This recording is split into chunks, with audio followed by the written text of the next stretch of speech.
एक साधु थे।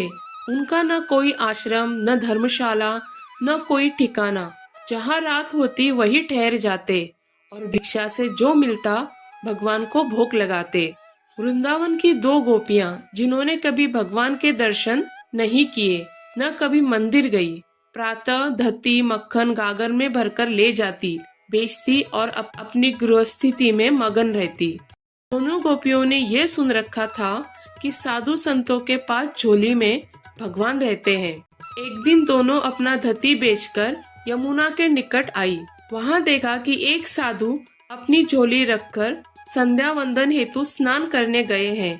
झोली एक वृक्ष के नीचे रखी थी। कौतूहल वश झोली में भगवान है, भगवान कैसे हैं? इस दृष्टि से दोनों ने चुपके से झोली उठाई और सारा सामान बिखेर दिया, पर भगवान नहीं मिले।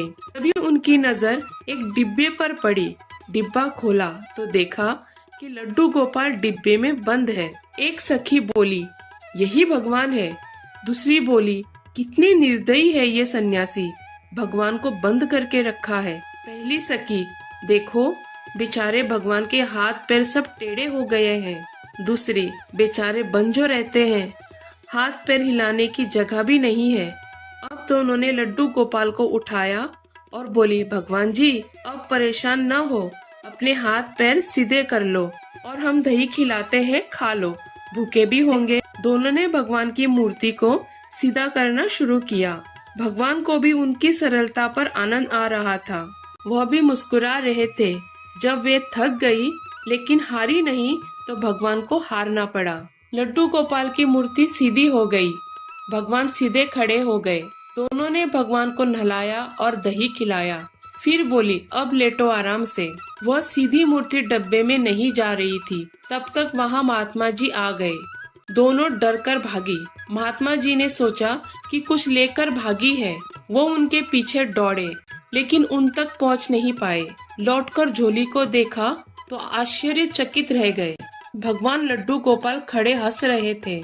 महात्मा जी सारी बात समझ गए। वो भगवान के चरणों में गिरकर रोने लगे। वो खोजते हुए उन गोपियों के घर गए, उनके भी चरण पकड़कर रोने लगे। धन्य हो तुम दोनों, आज तुम्हारे कारण भगवान के दर्शन हो गए। जीवन भर संग लिए घूमता रहा पर सरल नहीं बन पाया। भक्ति में सरल भक्ति महत्वपूर्ण है। भगवान भाव और सरलता पर रीझते हैं। हम जीवन में सरलता नहीं ला पाते, यही हमारी विडंबना है।